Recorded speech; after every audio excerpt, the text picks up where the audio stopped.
masih ada harapan Bun, kalau suami Bunda masih menunjukkan perasaan ini meskipun kondisinya dia masih berselingkuh.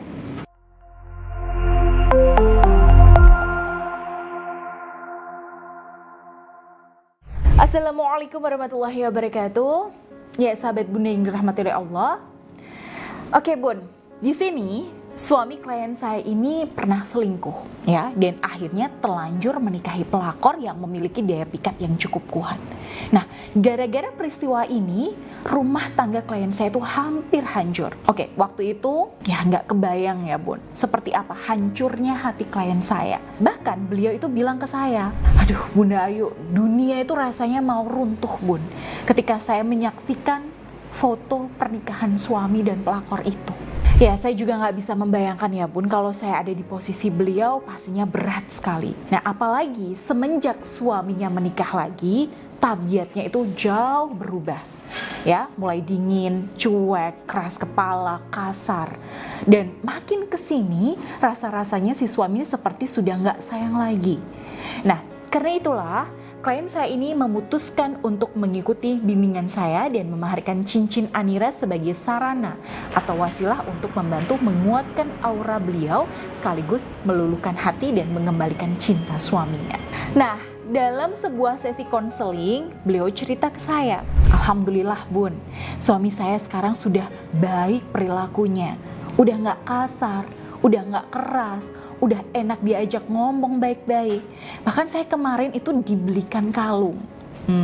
Ya, sewaktu mendengar cerita beliau, saya mengucapkan alhamdulillah ya Bun. Beliau di sini kemudian menceritakan salah satu kerisauannya, yaitu suaminya ternyata belum bisa menceraikan si pelakor. Wah, ini sahabat Bunda mungkin kecewa nih ketika mendengar cerita ini ya. Oh, tapi jangan khawatir Bun, karena ceritanya belum selesai. Jadi jangan langsung di skip ya. Nah, ketika itu si suaminya bilang yang kurang lebih, Bun, ayah minta maaf. Saat ini aku memang belum bisa ceraikan dia. Ya, ayah tidak bisa tiba-tiba cerai tanpa ada alasan yang tepat. Ayah butuh bantuan Bunda, butuh didampingi Bunda. Nah, ini kira-kira seperti apa perasaan Bunda nih kalau suami bilang begitu ke Bunda? Ya, waktu itu klien saya juga agak tersengat nih ya mendengar alasan suaminya dan agak pengen emosi juga gitu. Udah dibela-belain sampai berdarah-darah begini, ternyata suami masih nggak juga berani ambil keputusan untuk setia sama kita. Gitu kan Bun? Oke, waktu itu Bun, saya ajak beliau di sini untuk melihat dari sisi lain. Ya, saya melihat bahwa si suami ini masih punya potensi baik, masih ada niatan baik. Karena ya setidaknya dia masih mengakui kelemahannya di depan istri dan butuh bantuan. Ya, Gary Nauman pernah mengatakan, ketika suami yang sedang mendua itu punya perasaan butuh bantuan dan bahkan mengaku rumah tangganya itu membutuhkan solusi, nah itu artinya suami masih sadar dan besar kemungkinan untuk diambil kembali hatinya. Ya, karena itu waktu itu saya bilang ke beliau, ya saya paham perasaan Bunda sebagai istri Syah. Ya, dari perkembangan yang Bunda ceritakan tadi, ya alhamdulillah ya, menurut saya ini sudah jauh lebih baik dari sebelum-sebelumnya. Karena itu yang pertama saran saya Bun, syukuri dulu perubahan baik dalam diri suami Bunda ini. Nah, soal kapan suami bakal menceraikan si pelakor, nah itu urusan suami sama Allah.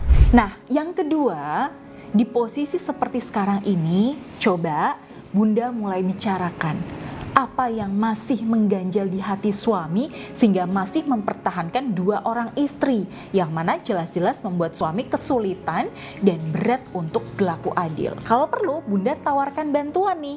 Kira-kira nih peran apa yang bisa Bunda lakukan untuk membantu suami kembali setia dan mengulang rumah tangga dari nol seperti dulu. Nah, lalu kemudian yang ketiga, coba Bunda berikan deadline. Oke, misalnya kurang lebih 1 atau 2 bulan. Nah, selama 1 atau 2 bulan ini Bunda berikan yang terbaik untuk suami tanpa pamrih Bun. Ibadah Bunda di sini juga perlu dikebut. Nah, yang tadinya cuma sholat fardu, yuk Bun, sekarang tambah dengan sholat sunnah. Nanti kalau sudah 1 atau 2 bulan ya, dan tidak ada perubahan apa-apa, alias suami di sini masih nggak bisa tegas, artinya bunda yang harus tegas. Oke, begitu pesan yang saya sampaikan kepada klien saya tadi. Dan alhamdulillah, kira-kira di hari ke-15 beliau melakukan tips saya. Ini udah mulai ada perkembangan yang jauh lebih baik lagi, di mana Allah mulai membukakan satu persatu akhlak buruk si wanita tadi, sehingga suami klien saya ini lebih mantap untuk kembali setia pada satu istri. Ya, kita doakan saja ya Bun, semoga rumah tangga beliau selalu dikaruniai keberkahan dan keharmonisan ke depannya. Amin. Dan semoga kita bisa mengambil pelajaran dari kasus yang beliau alami. Baik, buat para sahabat bunda yang ingin mengikuti jejak beliau ya dalam mengikhtiarkan keharmonisan rumah tangga, bisa langsung mendaftar saja di nomor yang ada di sini. Wabillahi taufiq wal hidayah. Wassalamualaikum warahmatullahi wabarakatuh.